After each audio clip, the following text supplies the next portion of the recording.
One of the things that your Alexander Hamilton helps us to understand is that the beginnings of the American Republic were marked by many disagreements, many arguments, many feuds.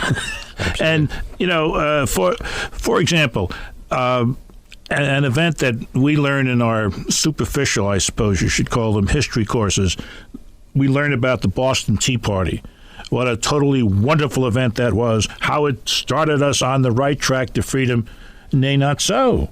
You had Tories in New York who weren't so happy about the Boston Tea Party. Oh, yeah. After the war, I think Hamilton, John Adams, and others, had estimated that maybe a third of the population was patriotic, maybe a third of the population was Tory, a third was trying to figure out which way the wind was blowing and wanted to come out on the right side. New York was really one of the bastions of the Tories, and so it's interesting that Hamilton is in college there, and he's writing these polemical pamphlets and he's giving these rabble-rousing speeches against the British, but in a town where there was a lot of sympathy for the crown.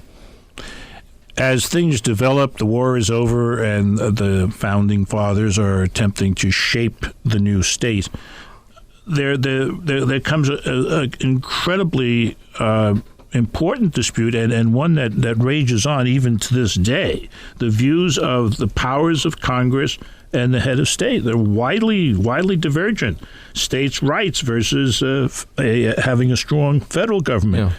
That became a real feud, and it goes on. Yeah, and there was also a feud in terms of even if you accepted federal power, which house was going to be dominant? Was the executive branch, the president, going to set the agenda, or was Congress going to set the agenda? You know, that there was a lot of glorification of Congress because that was the popular body, and Jefferson and Madison really thought that was going to be the engine of government. That was the perfect expression of the popular will.